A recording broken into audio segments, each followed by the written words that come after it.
Hello साथियों, जय हिंद, जय उत्तराखंड। आज का मैं आप लोगों को यहाँ पर स्टार्ट कराने वाली हूँ वन लाइनर्स क्वेश्चन। आगामी जितनी भी आपकी परीक्षाएं हैं, Uttarakhand police constable, Uttarakhand SI, Uttarakhand forest guard, Uttarakhand लेखपाल, पटवारी, जितने भी एग्ज़ाम आपके होते हैं उन सभी परीक्षाओं के लिए उत्तराखंड का प्राचीन इतिहास का जो वन लाइनर पोर्शन है आप लोगों का, उस पोर्शंस को कवर करेंगे। और आप लोगों को पीडीएफ चाहिए तो पीडीएफ के लिए आप टेलीग्राम ज्वाइन कीजिएगा। आपको वहाँ पर पीडीएफ सारी की सारी पीडीएफ आप लोगों को मिल जाएंगी। जब मैं आप लोगों को पहले कराती थी तो वो भी पीडीएफ मैंने वहाँ पर अपलोड की है, आप उसे ज़रूर कीजिए। और अगर आपकी कोई क्वेरीज रहती हैं, कोई क्वेश्चन आपको करना है, कमेंट करना है, मतलब कोई भी आपकी बात है तो वो बात आप हम तक पहुंचा सकते हैं। ग्रुप को ज्वाइन करेंगे तो वहाँ पर आप जो है आपके लिए चैट का अलग से बना रखा है, आप उसे ज्वाइन कर सकते हैं। अदरवाइज़ मैंने फेसबुक लिंक आप लोगों को दिया है, आप वहाँ भी हमसे जुड़ सकते हैं। उत्तराखंड का प्राचीन इतिहास वन लाइनर्स पोर्शन इसमें जो है उसे कवर करेंगे। प्राचीन इतिहास को कितने भागों में विभाजित किया गया है? देखिएगा, जो प्राचीन इतिहास, अगर मैं उत्तराखंड के इतिहास को बताने से पहले बात करूं कि जो प्राचीन इतिहास है इसे 3 भागों में बांटा गया है। प्राचीन इतिहास का विभाजन किया गया है प्रागैतिहासिक काल, आद्य ऐतिहासिक काल और काल एवं पौराणिक काल, ये 3 भाग इसके हैं। इसमें आपका पहला है प्रागैतिहासिक काल। प्रागैतिहासिक काल में आपका पहला क्वेश्चन है, वर्ष 1968 में अल्मोड़ा की लाखू उड़ियार गुफा। अब आपसे क्वेश्चन ये भी पूछ सकता है बेटा कि जो लाखू उड़ियार गुफा है ये कहाँ पर है? अल्मोड़ा में है। यहाँ से किसके चित्र प्राप्त हुए हैं आपको पूछेगा। आपका आंसर होना चाहिए मानव और पशुओं के चित्र प्राप्त हुए हैं। इसके बाद आपसे पूछेगा लाखू उड़ियार गुफा से प्राप्त मानव चित्रों को दर्शाया गया है कैसे? तो ये जो मानव चित्र हैं इन्हें नृत्य करते हुए, इन्हें अलग अलग और ग्रुपिंग, इन दोनों में ही नृत्य करते हुए इन्हें दिखाया गया है। मानव के शिकार करते हुए शैल चित्र कहाँ से प्राप्त किए गए? मानव के शिकार करते हुए जो शैल चित्र हैं वो कहाँ से प्राप्त किए हैं? तो ये किए हैं हमने लुएथाप से। और आपसे पूछेगा कि लुएथाप कौन से जनपद में है, तब भी आपका आंसर होना चाहिए कि लुएथाप जो है ना अल्मोड़ा में है। अल्मोड़ा के कफ्फरकोट से प्राप्त, अब देखो कफ्फरकोट भी कहाँ पर है? अल्मोड़ा है। यहाँ से भी जो है इतिहास के स्रोत मिले हैं। कौन से स्रोत मिले हैं? नृत्य रथ मानव आकृतियों में किस रंग का, यहाँ पर क्या मिले हैं? नृत्य रथ मानव आकृतियाँ मिली हैं। और उसमें कौन सा कलर का यूज किया गया है वो यहाँ से प्राप्त हुआ है, तो वो कलर है कत्थई रंग का। उत्तराखंड के किस स्थान से योग तथा नृत्य करती मानव आकृतियां पाई गई हैं? कहाँ पर पाई गई हैं ये? फल सीमा, और फल सीमा भी कहाँ पर है? अल्मोड़ा डिस्ट्रिक्ट में है। तो भाई अल्मोड़ा के जितने भी स्थान हैं ना, आप इन्हें अच्छे से तैयार कीजिएगा। उत्तराखंड के पाषाणकालीन शवागार कहाँ से प्राप्त हुए हैं? तो उत्तराखंड के जो पाषाणकालीन शवागार हैं ये कहाँ से प्राप्त हुए हैं? रामगंगा घाटी से। कहाँ से मिले हैं? रामगंगा घाटी से। पिथौरागढ़ के बनकोट से प्राप्त 8 मानव आकृतियाँ किस धातु से निर्मित हैं? अब आपसे क्वेश्चन एक किस तरीके से पूछता है, आपसे पूछता है कि 8 मानव आकृतियाँ जो हैं ताम्र धातु की वो कहाँ से मिली हैं या निर्मित हैं? तो देखो भाई, आप सबसे पहले इस क्वेश्चन का आंसर दीजिए। पिथौरागढ़ के वनकोट से अप्राप्त 8 मानव आकृतियां किस धातु से प्राप्त है? तांबा यानी कि ताम्र से। ताम्र से निर्मित 8 मानव आकृतियां कहाँ से मिली हैं? आपसे क्वेश्चन ऐसे घुमा के पूछेगा तो पिथौरागढ़ में भी कहाँ? बनकोट से। अब कभी कभी ऑप्शन में बनकोट देता है, पिथौरागढ़ नहीं देता है, तब आप क्या करेंगे? बनकोट याद रखना है। मानव, भेड़, बारहसिंगा, लोमड़ी के रंगीन चित्र किस स्थान से प्राप्त हुए हैं? तो ये प्राप्त हुए हैं ग्वारख्या गुफा, डुंगरी ग्राम, चमोली से। चमोली जिले की किमनी गांव गुफा से प्राप्त चित्रित हथियार तथा पशुओं के शैल चित्र में किस रंग का प्रयोग हुआ है? देखो भाई, किमनी गांव कहाँ पर है? चमोली में है। यहाँ से चित्रित हथियार और पशुओं के शैल चित्र प्राप्त हुए हैं। किस रंग के? सफेद रंग के। नीले रंग के शैल चित्र कहाँ से मिले हैं? नीले रंग के जो शैल चित्र है ना, ये हुडली से मिले हैं। और हुडली कहाँ पर है? उत्तरकाशी में है। गढ़वाली क्षेत्रों से प्राप्त जो प्रागैतिहासिक साक्ष्य हैं, गढ़वाली क्षेत्रों से प्राप्त प्रागैतिहासिक साक्ष्य कौन से हैं? चित्रित धूसर और मृदभांड है। जैसे ही आप लोगों का ये हिस्ट्री वाला पोर्शन का वन लाइनर कंप्लीट होगा ना, हिस्ट्री वाले ही पोर्शन का आपको ऑब्जेक्टिव भी करा दूंगी। अब पीडीएफ आप लोगों को मिलेगा कहाँ पर? टेलीग्राम पर, है ना, वहाँ से ज्वाइन कर सकते हैं, आप अपलोड कर सकते हैं, डाउनलोड कर सकते हैं, वहाँ पढ़ सकते हैं। आदि ऐतिहासिक काल वह काल जिसके अध्ययन के साहित्यिक स्रोत तो उपलब्ध हैं किंतु उन्हें पढ़ा नहीं जा सकता। आपने जो प्रागैतिहासिक काल है उसमें अध्ययन के साहित्यिक स्रोत प्राप्त नहीं होते हैं, ना ही उसमें ऐसा कुछ मिलता है। उसमें तो आपके स्रोत जो आपके मृदभांड वगैरह होते हैं वही मिले हैं। लेकिन जो आद्य ऐतिहासिक काल, इसमें अध्ययन के साहित्यिक स्रोत तो मिले लेकिन उन्हें पढ़ा नहीं जा सकता है, तो उसी को हम क्या कहते हैं? आद्य ऐतिहासिक काल कहते हैं। महापाषाणीय समाधान के अवशेष कहाँ से मिले हैं? मलारी तथा रामगंगा घाटी। ये मलारी गांव कहाँ पर है? कमेंट करके बताना। किमनी, आपका किमनी कहाँ था? चमोली में, तो वहीं पर ये भी है। गुफा समाधान का प्राचीन साक्ष्य कहाँ से मिला है? मलारी से मिला है। शवों के साथ मृदभांड तथा धात्विक अवशेष कहाँ से मिले हैं? आपका आंसर होना चाहिए मलारी से। मलारी कहाँ है? चमोली डिस्ट्रिक्ट में है। मलारी से प्राप्त समाधानों की खोज का श्रेय किसे है? डॉक्टर शिव प्रसाद डबराल को। आद्य ऐतिहासिक स्रोत ताम्र संचय कहाँ से प्राप्त हुए हैं? आद्य ऐतिहासिक स्रोत ताम्र संचय जो है ये कहाँ से प्राप्त हुए हैं? ये हुए हैं बहादुराबाद। और आप मुझे कमेंट करके, ये आपके लिए स्पेशली क्वेश्चन है कि बहादुराबाद कौन से जनपद में? हरिद्वार, उत्तरकाशी, देहरादून, अल्मोड़ा, इन चार में से बताइए कहाँ पर है। बहादुराबाद में पुरातात्विक उत्खनन किस वर्ष किया गया था? 1953 में हुआ था। तो ये आद्य ऐतिहासिक के क्वेश्चन थे। अब चलते हैं पौराणिक काल में। वह काल जिसमें साहित्यिक स्रोत के रूप में पौराणिक ग्रंथों की रचना की गई है वो क्या कहलाता है? उसे कहते हैं पौराणिक काल।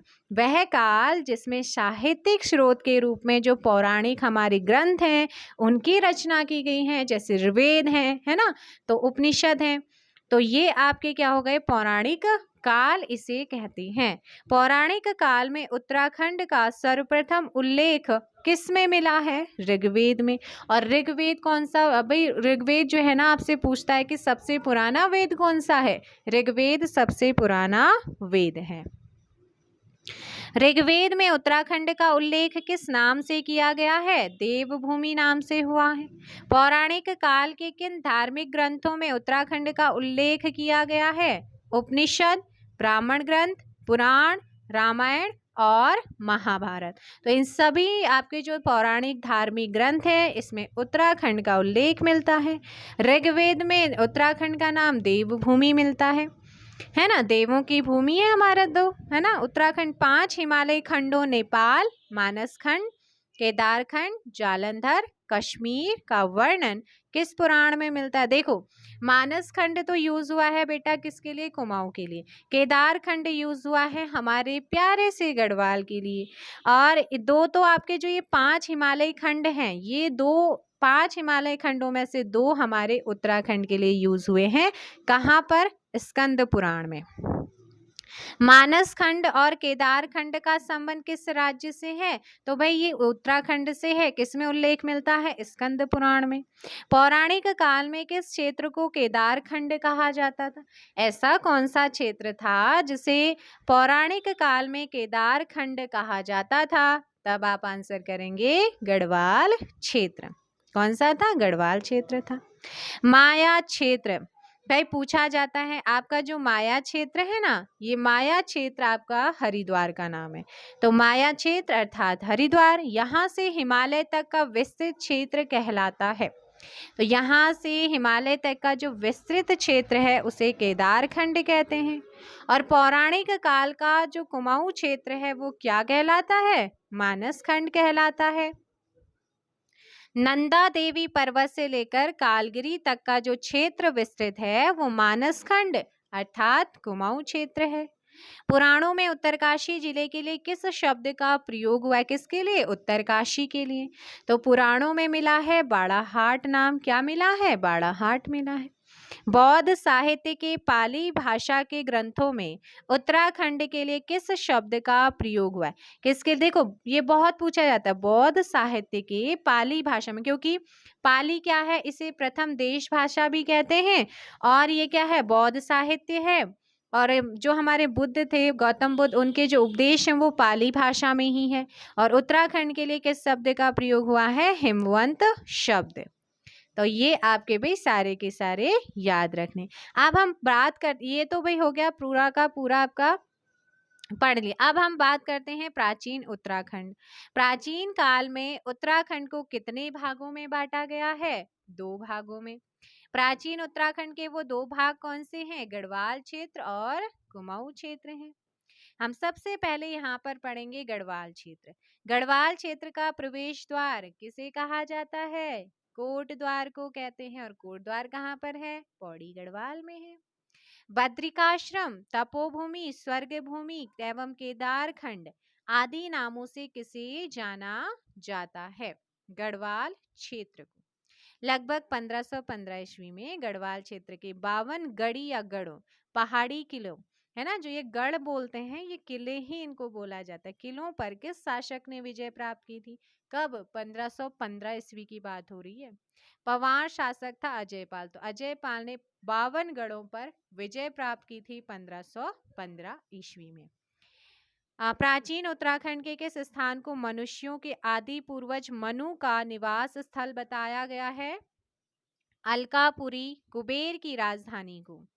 केदारनाथ के प्राचीन ग्रंथों को क्या कहा जाता है? जो केदारनाथ है, केदारनाथ के प्राचीन ग्रंथ हैं, उनको क्या कहा जाता है? मृग तुंग कहा जाता है। क्या कहते हैं? मृग तुंग। रामायण काल के बाणासुर का राज्य गढ़वाल क्षेत्र था, जिसकी राजधानी क्या थी? ज्योतिषपुर। और ज्योतिषपुर अर्थात जोशीमठ। रामायण काल का जो बाणासुर था उसका राज्य गढ़वाल क्षेत्र था, जिसकी राजधानी क्या थी? ज्योतिषपुर अर्थात जोशीमठ चमोली। भगवान राम के भाई लक्ष्मण जी की तपस्थली तपोवन कहाँ स्थित है भाई? जो आप भगवान किसकी बात हो रही है? राम जी के भाई लक्ष्मण जी की जो तपस्थली है तपोवन, वो टिहरी गढ़वाल में माना जाता है। प्राचीन काल में गढ़वाल क्षेत्र में स्थापित 2 प्रमुख विद्यापीठ बद्रिकाश्रम और कर्णवाश्रम है। भाई कौन से हैं? बद्रिकाश्रम और कर्णवाश्रम है। कालिदास ने मालिनी नदी के तट पर स्थित कर्णवाश्रम में किस ग्रंथ की रचना की है? यह है अभिज्ञान शाकुंतलम। क्वेश्चन, अभिज्ञान शाकुंतलम किसकी रचना है? कालिदास की। कालिदास ने इसकी रचना कौन से आश्रम में की? कर्णवाश्रम में। किस नदी के तट पर की? मालिनी नदी के। कर्णवाश्रम किस नदी के तट पर है? मालिनी नदी के तट पर। कहाँ पर है? आंसर कीजिए अब। चमोली या फिर टिहरी, इन 2 ही आपको ऑप्शन दे रही हूँ। कुमाऊं क्षेत्र। पौराणिक ग्रंथों के अनुसार चंपावत के पास क्रांतेश्वर पर्वत पर विष्णु भगवान का कौन सा अवतार हुआ था? कच्छ पावतार। कुमाऊं क्षेत्र का सर्वाधिक उल्लेख किस खंड में मिलता है? मानस खंड। स्कंद पुराण का, स्कंद पुराण में जो इसका पुराणों में जो स्कंद पुराण है वहां में मिलता है मानस खंड। कालांतर में किस पर्वत के नाम पर उत्तरा जो आपका मानस खंड है, मानस खंड क्षेत्र को कुर्मांचल कहा जाने लगा? चंपावत के पास क्रांतेश्वर पर्वत। कुर्मांचल किस भाषा का शब्द है? वेरी वेरी इंपॉर्टेंट, संस्कृत का। कुर्मांचल को हिंदी भाषा में क्या कहते हैं? कुमाऊं कहते हैं। महाभारत काल में किस क्षेत्र में किरात, किन्नर, यक्ष, तंगव, कुलिंद, खस जातियां निवास करती थी? तो ये जो क्षेत्र था ना, कुमाऊं वाला क्षेत्र अर्थात कुर्मांचल क्षेत्र था, जो कि आपका संस्कृत भाषा का शब्द है, जिसका हिंदी भाषा में अर्थ होता है कुमाऊं। अल्मोड़ा जिले के किस मंदिर से यक्षों के निवास साक्ष्य प्राप्त होते हैं? जो यक्ष थे, यक्षों के निवास साक्ष्य कहाँ से प्राप्त होते हैं? अल्मोड़ा के जाखन देवी मंदिर से। भाई जाखन देवी मंदिर कहाँ पर है? फिर अल्मोड़ा में है। यहाँ से किसके निवास की पुष्टि होती है, साक्ष्य मिलते हैं? यक्षों के। प्राचीन उत्तराखंड के किन स्थलों से शिलालेखों के साक्ष्य मिले हैं? कालसी, लाखा मंडल, शिरोली मंडल और माणा से। गोपेश्वर, कालीमठ, केदारनाथ तथा नाला के लेख उत्कीर्ण हैं। तो ये जो लेख है ना, ये मंदिरों की दीवारों पर आपके क्या हैं, लिखे गए हैं। देहरादून के जौनसार भाबर स्थित लाखा मंडल से प्राप्त शिलालेख कौन सा है? जो जौनसार भाबर क्षेत्र लाखा मंडल देहरादून है, यहाँ से कौन से शिलालेख प्राप्त हुए हैं? राजकुमारी ईश्वरी शिलालेख यहाँ से प्राप्त हुए हैं। आगे है उत्तराखंड के प्राचीन कालीन राजवंश। पूरा का पूरा प्राचीन काल हम पढ़ रहे हैं, तो कुड़िंद एवं मौर्य राजवंश की हम बात करेंगे। कुड़िंद किसके अधीन थे? मौर्यों के अधीन थे, ये याद रखना है। क्वेश्चन आपसे पूछता है कुड़िंद किसके अधीन थे? मौर्यों के अधीन थे। इस तथ्य की पुष्टि किस शिलालेख से होती है? कालसी देहरादून में जो है। महाभारत में कुड़िंद शासकों को क्या कहा गया है? इन्हें द्विजश्रेष्ठ कहा गया है। क्या कहा गया? द्विजश्रेष्ठ। कुड़िंद वंश का सर्वाधिक प्रतापी शासक कौन था? अमोघ भूति था। अमोघ भूति था। व्यास से अलकनंदा क्षेत्र एवं दक्षिण से बेहट क्षेत्र तक प्राप्त रजत एवं ताम्र मुद्राओं पर किस कुड़िंद शासक का नाम अंकित है? ये अमोघ भूमि नहीं, अमोघ भूति है, ठीक है, अमोघ भूति।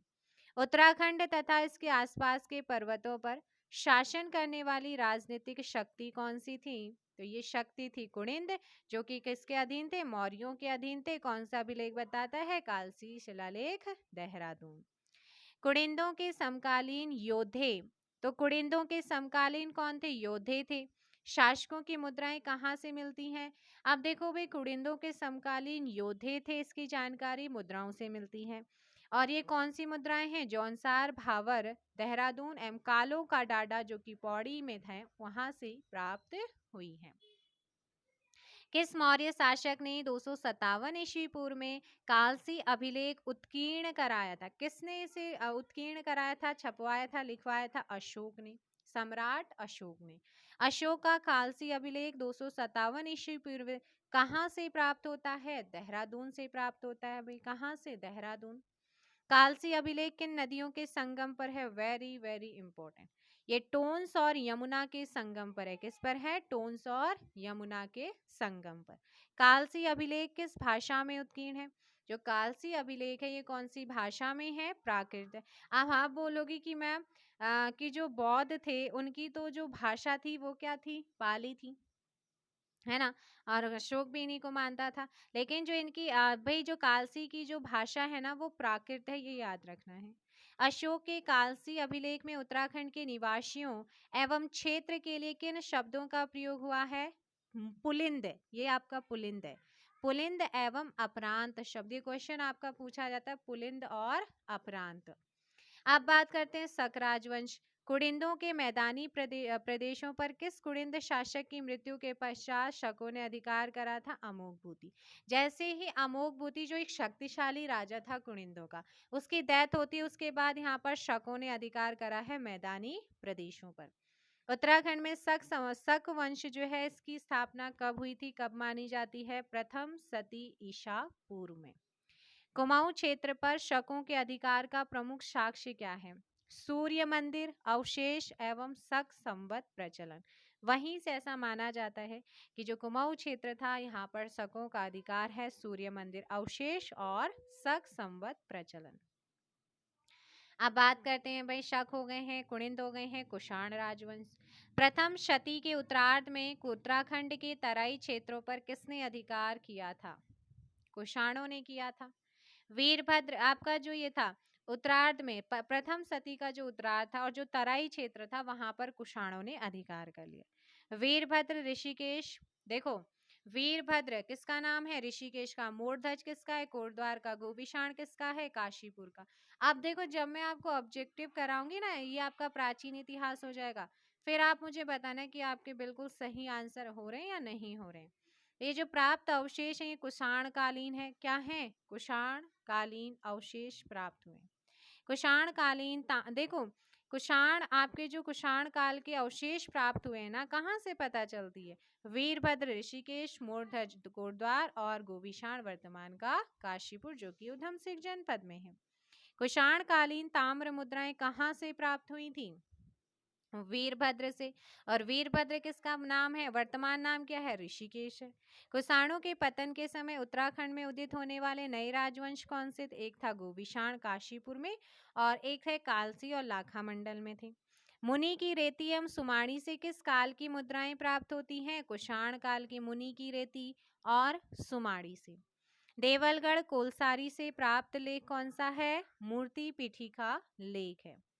साथियों, वीडियो को लाइक और शेयर भी कीजिएगा और चैनल को सब्सक्राइब जरूर कीजिए। भाई जरूरी है फीडबैक देना, फीडबैक भी दीजिए। अब आता है करतरपुर राजवंश। करतरपुर राजवंश के संस्थापक कौन थे? कुणिंद थे। वर्तमान उत्तराखंड, हिमाचल प्रदेश, रोहिलखंड का जो उत्तरी भाग था वो किस राज्य क्षेत्र में सम्मिलित था? वो था करतरपुर राजवंश क्षेत्र में। करतरपुर राजाओं के प्रमुख ताम्रपत्र लेख किन स्थलों से प्राप्त हुए हैं? ये हुए हैं कंडारा, चंपावत, पांडुकेश्वर एवं बैजनाथ से। किस अभिलेख में करतरपुर के गुप्त साम्राज्य की उत्तरी सीमा पर स्थित एक अधीनस्थ का उत्तराखंड के रूप में उल्लेख किया गया है? ये उल्लेख हुआ है समुद्रगुप्त के प्रयाग स्तंभ अभिलेख से। आगे है नाग राजवंश। नाग राजवंश करतरपुर के राजवंश को पराजित करके इसने उत्तराखंड पर अपना अधिकार स्थापित किया। नाग राजवंश ने उत्तराखंड में नाग राजवंश का शासनकाल कब प्रारंभ हुआ था? 5वीं शती के उत्तरार्ध में। अब बात करते हैं मौखरी राजवंश और हर्ष का शासनकाल। देखो, कन्नौज का जो मौखरी राजवंश था इसने उत्तराखंड पर अधिकार कब किया? 6ठी शती के उत्तरार्ध में। मौखरी राजवंश ने किस राजवंश को पराजित कर उत्तराखंड पर अधिकार किया था? नाग राजवंश को हराकर। मौखरी वंश के अंतिम शासक कौन था? ग्रहवर्मा। ग्रहवर्मा की मृत्यु के पश्चात मौखरी राजवंश किसके अधीन हो गया था? हर्षवर्धन की। किस ग्रंथ में हर्षवर्धन के समय में उत्तराखंड में भ्रमण करने वाले लोगों का वर्णन मिलता है? हर्ष चरित्र। हर्ष चरित्र के रचयिता कौन है? बाण भट्ट हैं भाई। कौन सा चीनी यात्री हिमालय में बौद्ध धर्म के लिए प्रसिद्ध है? ह्वेनसांग है। प्रसिद्ध पोलीहिमोपुलो ब्रह्मपुर राज्य में गया था। तो कौन सा चीनी यात्री हिमालय में बौद्ध धर्म के लिए प्रसिद्ध पोलीहिमोपुलो ब्रह्मपुर राज्य में गया था? ह्वेनसांग। हर्षवर्धन की मृत्यु के पश्चात उत्तराखंड में व्याप्त अराजकता की समाप्ति किस राजवंश ने की थी? कार्तिकेयपुर राजवंश। अब आता है भाई कार्तिकेयपुर राजवंश। उत्तराखंड में कार्तिकेयपुर राजवंश का शासनकाल रहा है कब से कब तक? लगभग 700 ईस्वी से 1030 ईस्वी तक। अपडेट थोड़ा बहुत ऊपर नीचे होती रहती हैं, तो लगभग में चलते हैं ना। कार्तिकेयपुर राजवंश के अंतर्गत कितने वंशों ने शासन किया था? इसमें 3 वंश थे। कितने वंश थे? 3 वंश थे। कार्तिकेयपुर राजवंश के प्रथम शासक कौन था? राजा बसंत देव था।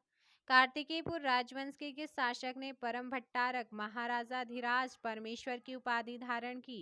राजा बसंत देव ने। 750 से 1050 ईस्वी में कार्तिकेयपुर राजवंश की राजधानी कहाँ थी? जोशीमठ चमोली में। 1050 ईस्वी में कार्तिकेयपुर राजवंश ने अपनी राजधानी कहाँ स्थापित की? बैजनाथ बागेश्वर में। बैजनाथ, पांडुकेश्वर एवं कंडारा से प्राप्त जो ताम्र लेख हैं उसमें किस राजवंश को उत्तराखंड का प्रथम ऐतिहासिक राजवंश माना गया है? कार्तिकेयपुर राजवंश। कार्तिकेयपुर राजवंश के प्रमुख राजा कौन थे? निम्बर, इष्टगणदेव, ललित सुदेव और सलोणादित्य और भूदेव थे। किसके शासनकाल में आदिगुरु शंकराचार्य का उत्तराखंड में आगमन हुआ था? तो जो आदिगुरु शंकराचार्य हैं इनकी जो प्रतिमा है वो केदारनाथ में है। तो कार्तिकेयपुर शासनकाल में ही इनका आगमन हुआ था। किस कार्तिकेयपुरी शासक को शत्रुहंता कहा गया है? बहुत ही महत्वपूर्ण क्वेश्चन। निम्बर को कहा गया। किसे कहा गया बेटा? निम्बर को। तो ये आपका निम्बर किस धर्म का अनुयायी था? निम्बर जो था ना ये शैव धर्म का अनुयायी था। जागेश्वर में लकुलिस, नटराज, नवदुर्गा, महिषमर्दिनी मंदिरों का निर्माण जो है किसने कराया था? निम्बर ने कराया। अब ये मंदिर आपको याद रखना है, जागेश्वर, आ, लकुलिस, नटराज, नवदुर्गा, मर्दिनी। ये मंदिर कहाँ पर है? जागेश्वर। और जागेश्वर कौन से जनपद में है बताओ भाई? संपूर्ण उत्तराखंड को एकीकृत करने का प्रयास किसने किया था? वेरी वेरी इंपॉर्टेंट, निम्बर ने किया था। कार्तिकेयपुर राजवंश के शासकों की राजभाषा क्या थी? संस्कृत थी। कार्तिकेयपुर राजाओं के प्रमुख देवता कौन थे? कार्तिकेय ही माना जाता है कार्तिकेय को। इसके बाद है कार्तिकेय जो थे किस शासक को कार्तिकेय के किस शासक को शिलालेख में राजाओं का राजा कहा गया है? भूदेव का। किस राजवंश के शासनकाल को वास्तु तथा मूर्तिकला क्षेत्र में उत्तराखंड का स्वर्णकाल कहा जाता है? वेरी वेरी इंपॉर्टेंट, कार्तिकेयपुर के शासन काल को। शंकराचार्य ने 820 ईस्वी में किस स्थान पर अपने शरीर का त्याग किया था? केदारनाथ। नालंदा अभिलेख के अनुसार किस पाल शासक ने उत्तराखंड पर आक्रमण किया है? धर्मपाल। किसने किया है? नालंदा अभिलेख बताता है कि धर्मपाल जो पाल शासक था इसने उत्तराखंड पर आक्रमण किया था। तो ये आपका प्राचीन इतिहास कंप्लीट हो गया है। नेक्स्ट वीडियो में हम कवर करेंगे पूरा का पूरा उत्तराखंड का मध्यकालीन इतिहास के महत्वपूर्ण वन लाइनर क्वेश्चन को। सो आप लोग बताइए आप लोगों को सेशन कैसा लगा और अपना अपना फीडबैक दीजिएगा।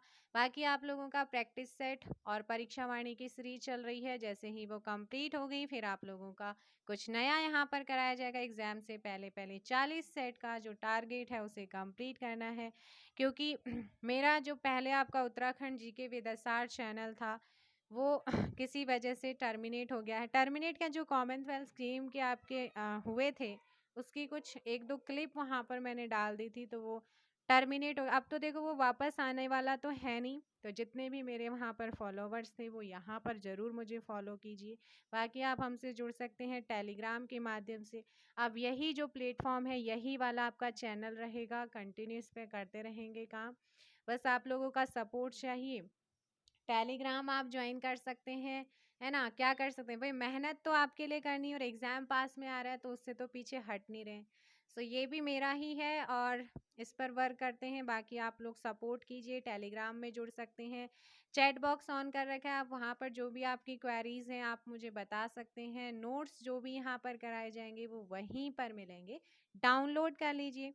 अब भाई अगर आप चैनल पर नए हैं तो चैनल को सब्सक्राइब कर लीजिएगा, फीडबैक दीजिए। Thank you so much.